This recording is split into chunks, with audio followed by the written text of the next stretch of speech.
Hi friends, உங்களுக்கு எல்லாருக்கும் நான் புளிக்காய்ச்சல் பண்ணி காட்டப்போறேன். அதுக்கு தேவையான பொருட்கள்: ஒரு பேனை அடுப்பில் வச்சுட்டு 1½ டேபிள் ஸ்பூன் உளுத்தம்பருப்பு, 1 டேபிள் ஸ்பூன் கொத்தமல்லி வர, 1/4 டேபிள் ஸ்பூன் எள்ளு, காலுக்கு கொஞ்சம் கம்மியாக வெந்தயம், 1 டேபிள் ஸ்பூன் மிளகு நிறையா போட்டு கொஞ்சம் மிளகா போடுறேன், 1½ மிளகா, மிளகு 1 டேபிள் ஸ்பூன். உங்களுக்கு காரம் வேண்டுற அளவுக்கு எடுத்துங்க. எல்லாத்தையும் ட்ரை ரோஸ்ட் பண்ணணும்.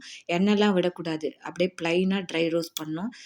எள்ளு சீக்கிரமாக வெடிச்சிடும், அதனால் நீங்கள் தனியாக வேணால் எள்ளை வறுத்துக்கலாம். நான் எல்லாத்தையும் சேர்த்து போட்டு அப்படியே ட்ரை ரோஸ்ட், கொஞ்சமாக எள்ளு இருக்கிறனால ட்ரை ரோஸ்ட் பண்ணி வச்சுக்கிறேன். நீங்கள் நிறையா பண்ணால் தனியாக எள்ளு. ஒரு பேனில் கொஞ்சம் நல்லெண்ணெய் ஊற்றி அதை தாளித்து கொண்ட வேண்டியதெல்லாம்: 1/2 டேபிள் ஸ்பூன் கடலைப்பருப்பு, 1/4 டேபிள் ஸ்பூன் உளுத்தம்பருப்பு, நிலக்கடலை வறுத்து வச்சுங்க. நான் தனியாக வறுத்து வச்சுருக்கேன்.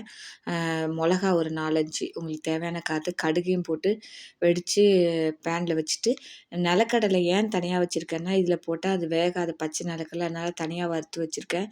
இப்போ அந்த சமயத்தில் கொஞ்சம் நிலக்கடலை அதில் நிலக்கடலை இப்போ போட்டு அந்த எண்ணெயிலே லைட்டாக ஃப்ரை பண்ணி அதுமாதிரி ட்ரை ரோஸ்ட் பண்ணி வச்சுக்கணும். கொஞ்சம் ஒரு பிடி கருவேப்பிலையே அது ஈரமாக இருக்கும்ல, அதையும் ட்ரை ரோஸ்ட் பண்ணி வச்சுக்கணும். அந்த கருவேப்பிலையும் இதில் போட்டு ஈரத்தோடு போட்டால் வெடிச்சிடும், அதனால் கொஞ்சம் ட்ரை ரோஸ்ட் பண்ணி கருவேப்பிலையை ஒரு பிடி வச்சுங்க. இதில் கொஞ்சம் போட்டு வறுத்துட்டு அதை தனியாக ஒரு பாத்திரத்தில் எடுத்து வைங்க. ஒரு நெல்லிக்காயோட கொஞ்சம் கம்மியாக ஓரளவு உங்களுக்கு தேவையான புளிக்கரைசலை புளியை ஊற வச்சு கரைச்சி வச்சுங்க. நான் கரைச்சி வச்சுட்டேன். பேனை வச்சு இந்த புளிக்கரைசலை அதில் ஊற்றி தேவையான மஞ்சள் பொடி, உப்பு, பெருங்காயம். நீங்கள் கட்டி பெருங்காயமாக இருந்தால் அப்படியே போட்டுருங்க, தூள் பெருங்காயம் இருந்தாலும் போடுங்க. இப்போ ஏன் மஞ்சள் பொடி கொஞ்சம் கூட போட சொல்கிறேன், ஏன்னா புளிக்காய்ச்சலே கொஞ்சம் காரமாக இருக்கும், வயிற்று புண்ணெல்லாம் ஆற்றும். மஞ்சள் பொடியை கொஞ்சம் நிறையா சேர்த்துங்க.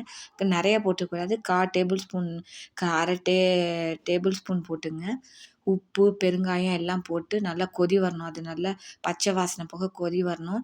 பாதி கொதி வரத்தே நம்ம போய் அந்த தாளித்து கொட்டினதை போடணும். இப்போ இதெல்லாம் வறுத்துன்னு வந்ததெல்லாம் நான் போய் பொடி பண்ணின்னு வந்துடுறேன். இப்போ கொதிச்சுன்னு வருது. அந்த நான் வறுத்து நல்லெண்ணெயில் கடலப்பருப்பு இதெல்லாம் வச்சுருக்கேன் பார்த்தீங்களா, இந்த சமயத்தில் இதை போடணும். முன்னாடியே நம்ம போட்டுட்டோன்னு வச்சுங்களேன், அது புளிக்காய்ச்சல். இப்போ அந்த வறுத்து வச்சதோடு புளியை கரைச்சி ஊற்றினோன்னு வச்சுங்களேன், அப்போ என்ன ஆகும்னா வத்த குழம்பு மாதிரி ஆகிடும். அதனால் அப்புறம்தான் இது பண்ணோம். இப்போ இந்த வறுத்து வச்சுருக்கேன் பார்த்தீங்களா, அதில் ஒரு பிடி கருவேப்பிலையும் போட்டு, கருவேப்பிலையை எடுத்து வச்சுருவாங்க, அதனால் அந்த கருவேப்பிலையை தனியாக வறுத்து வச்சது இதில் போட்டு நான் போய் மிக்சியில் பொடி பண்ணிட்டு வரேன். அதுக்குள்ளே இது கொதித்து கொஞ்சம் வந்தோடனே அந்த இது பண்ணி வச்சுருக்கோம்ல, எண்ணெயில் எல்லாம் ஃப்ரை பண்ணி வச்சுருக்கோம்ல, அதை போட்டு இன்னும் நல்லா அந்த கொதித்து கொஞ்சம் கெட்டியாக வரணும். அந்த கெட்டியாக வர சமயத்தில் இந்த பொடி பண்ணி வச்சதை அதில் போட்டு கலரிட்டு கொஞ்சம் நாட்டு சர்க்கரை எனக்கு பிடிக்கும், நான் போடுவேன். நல்லா புளிப்பாக திதிப்புமாக கொஞ்சம் நல்லாயிருக்கும் புளிக்காய்ச்சல். உங்களுக்கு பிடிக்கலன்னா நீங்கள் நாட்டு சர்க்கரை போட வேண்டாம். நான் 1/2 டேபிள் ஸ்பூன் நாட்டு சர்க்கரை போடுறேன். இந்த விழுதை அதில் கொட்டிட்டு அந்த நாட்டு சர்க்கரையும் அதில் போட்டுட்டு கொஞ்சம் நல்லெண்ணெய் ஊற்ற வேண்டியதுதான்.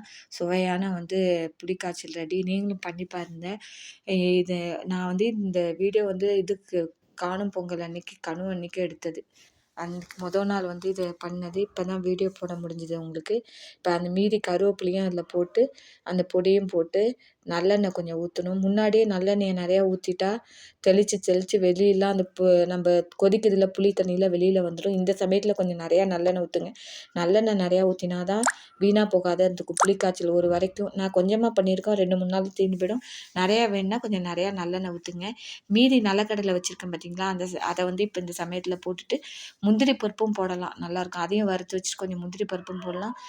நம்மளோட ஆப்ஷன் தான். அப்படி இல்லைன்னா நிலக்கடலை போடலாம். இப்போ கொஞ்சம் நல்லெண்ணெயை ஊற்றி ஆஃப் பண்ண வேண்டியதுதான். சூடான சாதத்தில்